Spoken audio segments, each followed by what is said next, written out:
میں اپنے معصوم شرجیل کی قسم کھا کر کہتی ہوں میں نے تمہارے ابو کے اعتماد کو دھوکہ نہیں دیا۔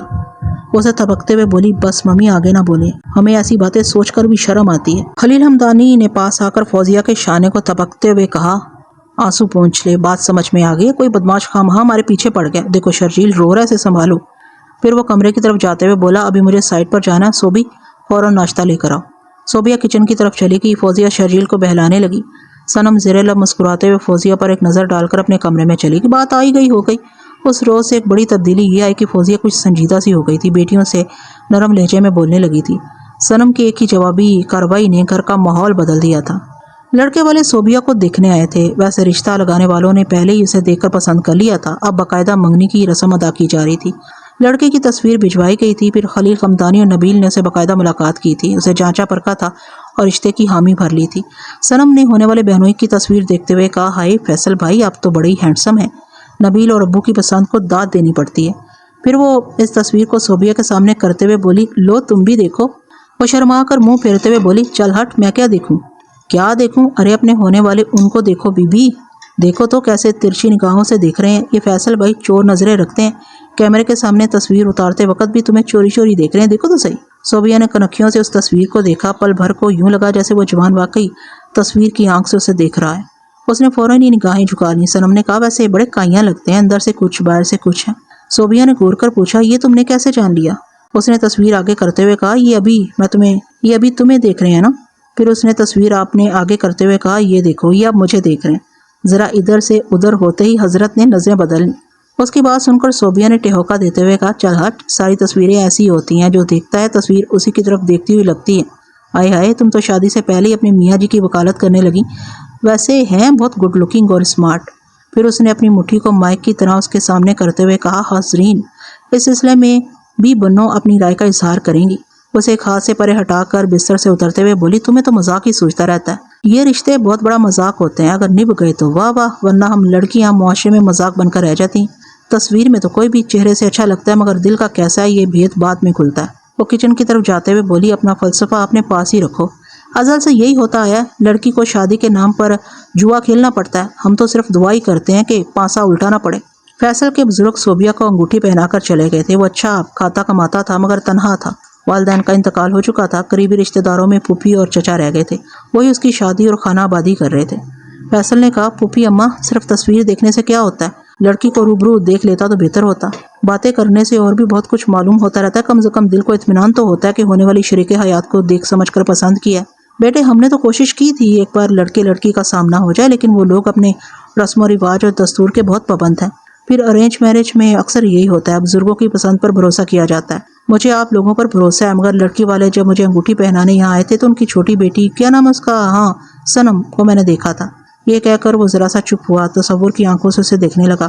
جب پہلی بار وہ سامنے آئی تو دور سے یوں لگا جیسے زندگی کا تمام حسن، تمام سج دھج اپنے نام ہونے آ رہی ہے، لیکن جب قریب آئی تو اس کا چہرہ دیکھ کر بجھ سا گیا۔ وہ اپنی بہن صوبیہ کی طرح تیکھے نین نقش والی نہیں تھی، اس نے صوبیہ کی تصویر بھی دیکھی تھی اور اس کے متعلق بتایا بھی کیا تھا کہ وہ گوری گوری گلابی گلابی سی ہے۔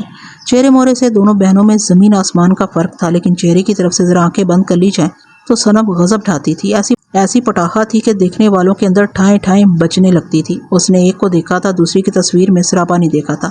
ایک اندازہ تھا کہ چھوٹی فتنہ ہے تو بڑی قیامت ہوگی، پھر بھی وہ اسے ایک نظر دیکھنا چاہتا تھا، شادی سے پہلے دلی تسلی ہو جاتی تو اچھا ہوتا۔ وہ پھوپھی سے باتیں کرتے کرتے ان بہنوں کے متعلق سوچ میں پڑ گیا تھا، پھر بولا چلیں وہ اپنے دستور کے مطابق روبرو ملنے نہیں دیں گے، لیکن فون پر باتیں تو ہو سکتی ہیں۔ وہ سوچ میں پڑ گئی، پھر بولی کیا پتا ہم فرمائش کریں اور وہ ٹال دیں، تم ابھی صوبیہ سے نہ صحیح ہونے والی سالی سے تو باتیں کر سکتے ہو۔ یہ بات فیصل کے ذہن میں نہیں آئی تھی کہ سالی کے ذریعے صوبیہ تک راستہ ہموار کر سکتا ہے۔ میں بھی بات کروں گا، پھوپھی نے کہا ابھی نہیں، ٹائم دیکھو رات کے 2 بجنے والے ہیں، جا کر سو جاؤ، صبح فون کر لینا۔ وہ اپنے کمرے میں آ گیا، ایسی بے چینی تھی کہ فون کیے بغیر نیند نہ آتی۔ وہ دروازے کو بند کر کے فون کے پاس آ کر بیٹھ گیا، ریسیور اٹھا کر نمبر پنچ کرنے لگا۔ ادھر بھی بے قراری تھی۔ صنم اپنے کمرے سے نکل کر دبے قدموں چلتے ہوئے ڈرنگ روم میں فون کے پاس آ گئی تھی۔ عمران بڑی پابندی سے ٹھیک 2 بجے اس کے کانوں میں رس کھولا کرتا تھا۔ وقت مقررہ سے کچھ پہلے ہی فون کی گھنٹی بجی تو یہ سوچ کر خوش ہو گئی کہ عمران اس کے عشق میں اچھی طرح بابلا ہو گیا، آج تو وقت سے پہلے ہی سے پکار رہا ہے۔ اس نے ریسیور اٹھا کر کان سے لگاتے ہوئے کہا ہیلو۔ ایک جھجکتی ہوئی سی آواز سنائی دی، جی میں بول رہا ہوں۔ وہ کسی اجنبی کی آواز سن کر چونک گئی۔ اس نے پوچھا میں کون؟ وہ میں فیصل بول رہا ہوں۔ اس کا دل دھک سے رہ گیا. یہ نام تو اب اس کے گھر میں گونجنے لگا تھا. بات بات پر اس کا ذکر ہوتا تھا. پھر بھی وہ تصدیق کرنا چاہتی تھی. اچھا تو آپ شاہ فیصل ہیں؟ سعودی عرب سے بول رہے ہیں؟ یا ٹی وی کے ڈائریکٹر اور پروڈیوسر فیصل بخاری بول رہے ہیں؟ یا ٹاپ کے ایکٹر فیصل قریشی یا فیصل رحمان ہیں؟ آپ کی اپنی کوئی شناخت تو ہوگی. اس نے پوچھا. کیا تم صوبیہ بول رہی ہو؟ وہ حیرانی سے بولی. ہاں آپ میری آپی کا نام کیسے جانتے ہیں؟ وہ گہری سانس لے کر بولا. اچھا تو تم صنم بول رہی ہو. یا اللہ آپ تو ہمارے سارے گھر والوں کے نام جانتے ہیں. کون ہیں آپ؟ وہ مسکراتے ہوئے بولا. میں تمہارا ہونے والا جیجا جی ہوں. وہ خوش ہو کر بولی. بھائی فیصل بھائی آپ بول رہے ہیں؟ آپ نے فون کیا اتنی رات کو؟ خیریت تو ہے؟ وہ ایک ٹھنڈی سانس لیتے ہوئے بولا. آپ خیریت کہاں ہیں؟ تمہاری آپی خیالوں میں آ کر ستا رہی ہے.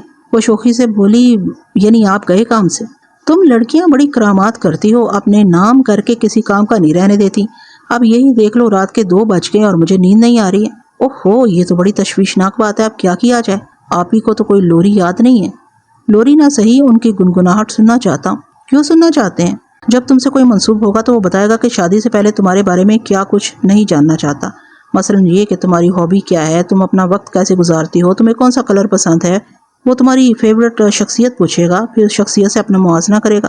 ایسے بہت سے معاملات ہوتے ہیں جو ابھی تمہاری سمجھ میں نہیں آئیں گے. یعنی آپ چاہتے ہیں میں آپ ہی سے آپ کی بات کراؤں؟ ارے نامہ بر تو مہرباں ہو جا. مہربان اس طرح ہو سکتی ہوں کہ آپ کو جو معلومات ان سے حاصل کرنی ہے مجھ سے حاصل کریں. میں بتاؤں گی وہ کیا ہیں، کیسی ہیں، کیا کرتی ہیں، ان کا سٹار کیا ہے، مزاج کیسا ہے. ایسے کہتے وقت اس کی نظر وال کلاک پر گئی. 2:15 ہو چکے تھے. بنوئی سے بات کرنے کی خوشی میں وہ عارضی طور پر اسے بھول گئی تھی. اس نے جلدی سے کہا. ٹھیک ہے میں بات کراؤں گی، مگر لمبی بات نہیں ہوگی. میں تمہارے رحم و کرم پر ہوں، جو کہو گی وہی ہوگا. اچھی بات ہے آپ ریسیور رکھیں، پھر 10 منٹ کے بعد فون کریں. فیصل نے فون بند کرتے ہوئے کہا. یہ سالیاں بڑے نخرے والیاں ہوتی ہیں. فون بند کرنا کیا ضروری تھا؟ فوراً بہن کو بلا کر لے آتی. وہ فوراً ایسا نہیں کر سکتی تھی. دل میں یہ خود بد سی ہونے لگی تھی کہ عمران بار بار نمبر پنچ کر رہا ہوگا اور اسے وہ فون انگیج مل رہا ہوگا. اس کا خیال درست نکلا.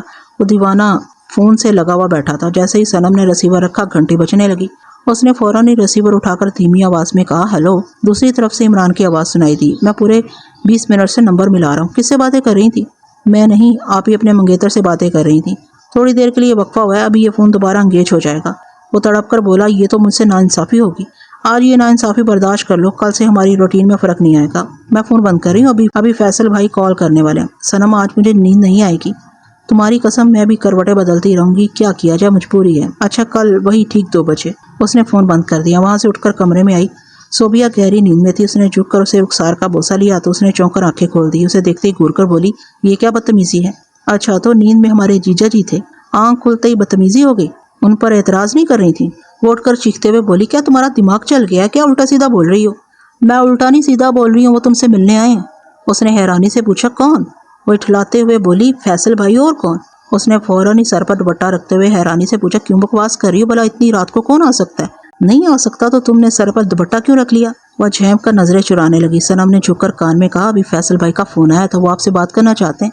ایک دم سے صوبیہ کے دل کی دھڑکنیں تیز ہو گئیں. وہ سینے پر ہاتھ رکھ کر انکار میں سر ہلانے لگی. وہ اس کا بازو پکڑ کر بولی. اتنا بڑا سر کیا ہلا رہی ہو؟ رشتہ پکا ہو چکا ہے، انکار نہیں کرنا چاہیے، ورنہ فیصل بھائی تمہیں بہت ہی بیکورڈ سمجھیں گے. جلدی چلو، ایسا نہ ہو کہ فون کی گھنٹی بجے اور نبیل اٹھ کر بیٹھ جائے. وہ لاؤنج میں سوتا ہے. اس کی بات ختم ہوتے ہی گھنٹی کی دھیمی سی آواز سنائی دی. وہ تیزی سے ادھر جاتے ہوئے بولی. پلیز فوراً آ جاؤ، شرم کرنے والیوں کے کرم پھوٹ جاتے ہیں. تم فیصل بھائی کو مایوس نہ کرو. وہ تیزی سے چلتے ہوئے فون کے پاس آئی. گرچہ گھنٹی کی آواز بہت دھیمی سی رکھی تھی، پھر بھی دھڑکا سا لگ رہا تھا. اس نے فوراً ہی ریسیور اٹھا کر کان سے لگا لیا. ہانپتے ہوئے کہا. جی مجھے پتا ہے آپ کے 10 منٹ گزر چکے ہیں. فیصل نے کہا. تو پھر وعدہ پورا کرو. آپ بچپن سے سنتے اور پڑھتے آئے ہیں کہ صبر کا پھل میٹھا ہوتا ہے. وہ مٹھاس آ رہی ہے. صوبیہ اس کے پاس آ کر بیٹھ گئی. صنم نے اسے ریسیور دیا. اس نے جھجکتے ہوئے اسے لیا. وہ بہن کی موجودگی میں شرما رہی تھی. ریسیور کان سے لگاتے ہوئے دھیمی آواز میں بولی. تم جاؤ یہاں سے. فیصل نے پوچھا. میں کہاں جاؤں؟ وہ ایک دم سے گھبرا کر بولی. اب وہ میں آپ کو نہیں، صنم کو کہہ رہی ہوں. اسے بھول جاؤ. مجھے اپنے سامنے دیکھو. تم نے میری تصویر دیکھی ہے؟ کیا تصور میں آتا ہوں؟ وہ شرما رہی تھی، جھینپ رہی تھی. اس نے صنم کو گھور کر کہا. تم تو بہت ڈھیٹ ہو. وہ چونک کر بولا. What do you mean؟ کیا یہ باتیں کرنے کا انداز ہے؟ وہ گھبرا کر رونے کے انداز میں بولی. او نو، میں آپ کو نہیں، اس ڈھیٹ کو بول رہی ہوں. یہ یہاں سے ٹلنے کا نام نہیں لے رہی ہے. پلیز آپ اپنے اوپر بات نہ لیں. وہ ہنستے ہوئے بولا. اچھا تو وہ محترمہ سر پر سوار ہیں. لاہور پڑھو، وہ بھاگ جائے گی. وہ صنم کو دیکھ کر مسکرانے لگی. پھر فون پر بولی. میری بہن کوئی شیطان نہیں ہے. کہ لاہور پڑنے سے ٹل جائے گی، یہ تو جہاں جاتی ہے وہاں جڑوں میں بیٹھ جاتی ہے۔ سنم اسے ریسیور چھین کر بولی، چیچا جی کو معلوم ہو کہ ابھی شادی نہیں ہوئی ہے، بچوں کو لگام دینے کے لیے کسی بزرگ کی موجودگی لازمی ہوتی ہے۔ چلیں جلدی جلدی دل کی بھڑاس نکالیں اور فون بند کریں، ورنہ کوئی نیند میں بھی چلتا ہوا یہاں آ سکتا ہے۔ وہ صوبیہ کو ریسیور دے کر مسکراتے ہوئے وہاں سے چلی گئی۔ وہ بولی، جی میں بول رہی ہوں، وہ جا چکی ہے، خدا کا شکر ہے بلا ٹل گئی۔ پلیز اسے بلا نہ کہیں، وہ میری لاڈلی ہے، صرف بہن ہی نہیں ایک سہیلی بھی ہے، ایسا ہے تو میں بھی اسے لاڈلی بنا کر رکھوں گا۔ ویسے وہ بہت پٹر پٹر بولتی ہے، تم بھی اسی طرح بولتی ہو۔ نہ بابا، وہ تو سر کھا لیتی ہے، میں تو ضرورت کے مطابق بولتی ہوں، ویسے وہ اپنی باتوں سے بور نہیں ہونے دیتی۔ یعنی تنہائی میں اس سے دل بہلایا جا سکتا ہے؟ اس نے چونک کر پوچھا۔ جی میں سمجھی نہیں۔ میرا مطلب ہے تم تنہائی میں اسے بہلتی رہتی ہو، وہ ریڈیو اور ٹی وی جیسی چیز ہے، کوئی بولنے والا نہ ہو تو وہ بولنے اور گنگنانے لگتی ہے۔ صوبیہ اس بات پر ہنسنے لگی۔ وہ بولی، یہ ماننا ہوگا کہ وہ سب ہی کو اپنی طرف کھینچ لیتی ہے، یہی وجہ ہے کہ ہمیں اپنی باتیں کرنی چاہیے، مگر اتنی دیر سے اسی کی باتیں کیے جا رہے ہیں۔ یہاں گھر میں بھی یہی ہوتا ہے، سب ہی محبت سے یا ناراضگی سے اسی کے بارے میں کچھ نہ کچھ بولتے رہتے ہیں۔ وہ ہنسنے لگا۔ صوبیہ نے پوچھا، کس بات پر ہنس رہے ہیں؟ اسی بات پر کہ ہم اب بھی اسی کی باتیں کیے جا رہے ہیں، کچھ اپنے بارے میں بولو۔ تم نے میری تصویر دیکھی ہے، میرے بارے میں تمہاری رائے کیا ہے؟ میں ہمیشہ بزرگوں کی ہدایات کو اور ان کے مشوروں کو ترجیح دیتی ہوں۔ انہوں نے آپ کو پسند کیا، آپ کی تصویر بھیجی، نہ بھیجتے تب بھی بزرگوں کے فیصلے پر سر جھکا دیتی۔ تمہاری باتوں سے پتا چلتا ہے کہ رومانٹک نہیں ہو، کیا شعر و شاعری سے دلچسپی نہیں ہے؟ میں فضولیات میں نہیں پڑتی، گھر کے کاموں سے فرصت ہی نہیں ملتی۔ چلو شاعری نہ صحیح، فلموں اور ٹی وی ڈراموں سے تو دلچسپی ہوگی۔ توبہ ہے، ٹی وی ڈرامے تو فلموں سے بھی 2-4 ہاتھ آگے ہیں۔ ایسے ایسے مناظر ہوتے ہیں، ایسے زمانی مکالمے ہوتے ہیں کہ فیملی کے ساتھ بیٹھ کر دیکھتے ہوئے شرم آتی ہے۔ وہ ایک گہری سانس لے کر بولا، فلمی گانے تو سنتی ہوگی؟ نعتیں سنتی ہوں۔ فیصل ذرا سیدھا ہو کر بیٹھتے ہوئے بڑبڑایا، یا اللہ یہ کیا چیز ہے؟ آپ نے کچھ کہا؟ وہ میں کہہ رہا تھا تم موجودہ دور کے تقاضوں کو فضولیات کہتی ہو۔ اس طرح تمہاری ایک شخصیت سامنے آئی ہے کہ تم بہت ہی سیدھی سادی، گھریلو اور مذہبی نیک پروین ہو۔ آج کے دور میں ایسی نیک لڑکیاں کہاں ملتی ہیں؟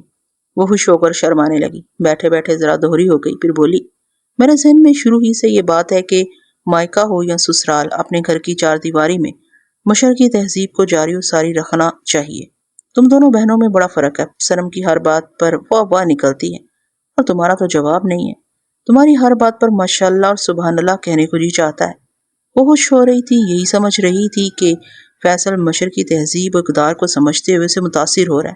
وہ جماہی لیتے ہوئے بولا، بہت رات ہو گئی ہے، اب سونا چاہیے۔ وہ بولی، ایک بات کہنا چاہتی ہوں، آپ پھر فون کریں گے، مجھ سے بات کرنا چاہیں گے تو یہ بات گھر والوں سے چھپی نہیں رہے گی۔ کیا تم مجھ سے بات نہیں کرنا چاہتی؟ چاہتی تو ہوں، مگر ابھی آپ کے نہیں، گھر والوں کے اختیار میں ہوں۔ مجھے بزرگوں کے دستور اور شرم و حیا کو پیش نظر رکھنا ہوگا۔ جب گھر میں کوئی نہیں ہوگا تب آپ سے بات کر سکوں گی۔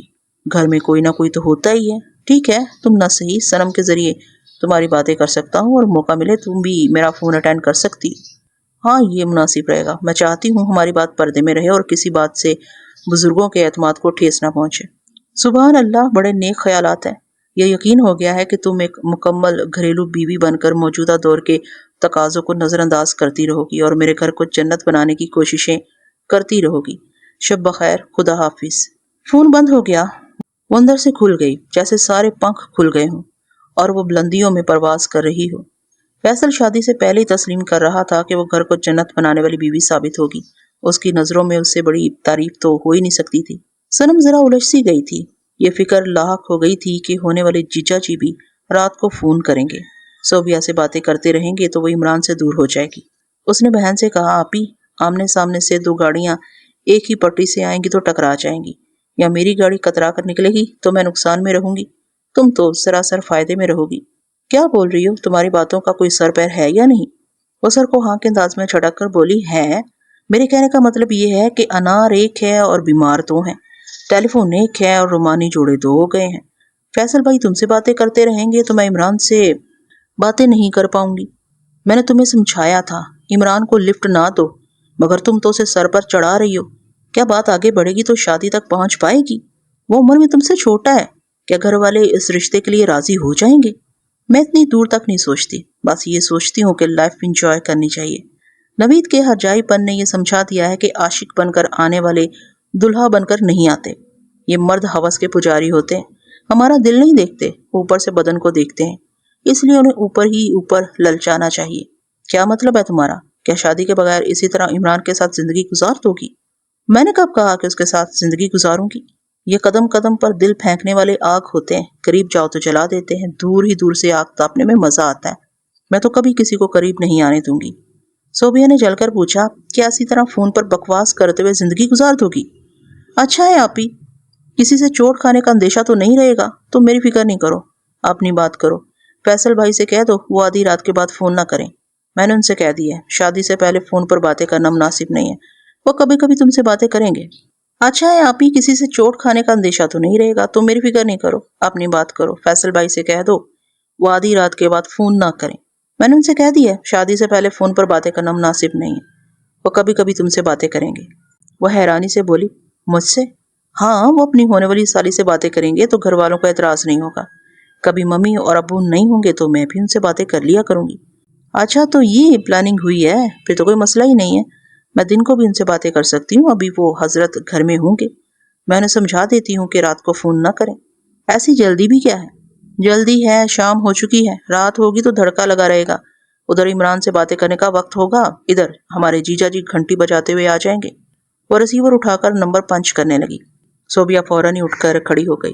سنم نے ماؤتھ پیس پر ہاتھ رکھ کر پوچھا، تم کہاں جا رہی ہو؟ تمہیں تو کوئی ڈر ہی نہیں ہے، نبیل یا ابو آئیں گے تو ان سے صاف کہہ دوں گی کہ اپنے فیصل بھائی سے باتیں کر رہی ہو۔ لیکن میں کیا کہوں گی، یہاں میری موجودگی کا کوئی جواز نہیں ہے۔ وہ پلٹ کر کمرے سے چلی گئی۔ سنم کے کان سے ریسیور لگا ہوا تھا، دوسری طرف گھنٹی بج رہی تھی مگر کوئی اٹینڈ نہیں کر رہا تھا۔ اس نے کریڈل پر ہاتھ رکھ کر تھوڑی دیر بعد ری ڈائل کیا۔ تیسری گھنٹی پر فیصل کی آواز سنائی دی، ہیلو، شکر ہے آپ اس دنیا میں ہیں، تمہارا کیا خیال تھا میں اس دنیا سے اٹھ چکا ہوں؟ خدا نہ کرے، میری تو دعا ہے آپ ہی کا سہاگ ہمیشہ سلامت رہے۔ ویسے آپ کہاں تھے، کیا کر رہے تھے؟ فون اتنی دیر بعد اٹینڈ کیوں کیا؟ تم سالی ہو، ایسے تمام سوالات بیویاں کرتی ہیں۔ سالی آدھی گھر والی ہوتی ہے جناب، اپنی بہن کی طرف سے بہنوئی کا محاسبہ کر سکتی ہیں۔ اچھا، تو یہ آدھی گھر والی صرف محاسبہ کرنے کے لیے ہوتی ہے؟ نہیں، وقت پڑے تو کھانا بھی بنا کر دے سکتی ہے، کپڑے پریس کر کے دے سکتی ہے، اور قمیض پر بٹن ٹانک سکتی ہے۔ اور وہ سوچ میں پڑ گئی، پھر ریسیور کو گھورتے ہوئے بولی، کیوں جیجا جی، یہ اور کے بعد اور کے بعد اور کی انگلی پکڑ کر کہاں لیے جا رہے ہیں کہ آپ کے سر پر برف رکھی جائے؟ وہ نادان نہیں تھی، مذاق کی سنگینی کے پیچھے رنگینی کو سمجھ گئی تھی۔ فیصل نے جلدی سے بات بناتے ہوئے کہا، ہاں میں یہی کہنے والا تھا، کبھی بیمار پڑوں، ٹیمپریچر 103 سے زیادہ ہو تو سالی سر پر آئس پیک رکھ سکتی ہے، اور اب سالی کو پیغامبر بھی بنا دیا جا رہا ہے۔ آئندہ آپ ہی آپ سے ڈائریکٹ باتیں نہیں کریں گی، آپ مجھ سے بات کریں گے، میں ان سے کروں گی۔ آئندہ آپ میرے کاندھے پر بندوق رکھ کر چلائیں گے۔ بے شک اپنی اہمیت کو سمجھو، جو کام گھر والی نہیں کرتی وہ سالی کر گزرتی ہے۔ بار بار سالی کہا جائے گا تو گالی لگتی ہے، آئینے کے سامنے میری نظروں سے دیکھو، یہ گالی بہت میٹھی لگے گی۔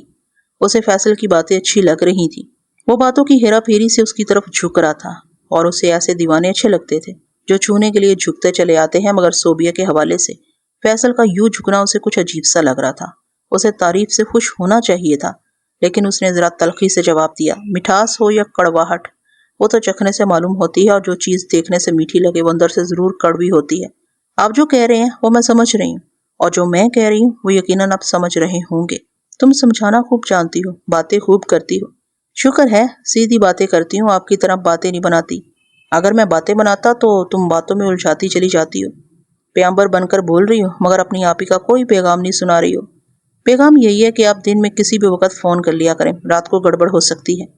جو گڑبڑ رات کو ہو سکتی ہے وہ دن کو بھی ہو سکتی ہے۔ نہیں ہو سکتی، دن کے وقت نبیل اور ابو گھر میں نہیں ہوتے، ممی ننھے شرجیل سے لگی رہتی ہیں، رات کو تھڑکا لگا رہے گا۔ جوان لڑکیوں کو یوں بھی فون پر بات کرنے کی اجازت نہیں دی جاتی، رات کو زیادہ اعتراض کیا جائے گا۔ پلیز آپ دن کا وقت ہی رکھیں۔ میں تو سوچ رہا تھا سونے سے پہلے فون پر باتیں کروں گا تو اچھی نیند آئے گی۔ کہ آپ منگنی سے پہلے نیند کی گولیاں کھا کر سوتے تھے؟ جس طرح پہلے نیند آتی تھی اسی طرح آپ بھی آئے گی، خاطر جمع رکھیں، آپ ہی آپ کی ہیں، آپ ہی کو ملیں گی۔ وہ بولا، ویسے ایک بات کہوں، اتنی دیر تک تم سے باتیں کرتا رہا، تمہاری آواز سنتا رہا، ایک عجیب سے عالم میں رہا، تمہاری آواز بہت ہی رس بھری ہے،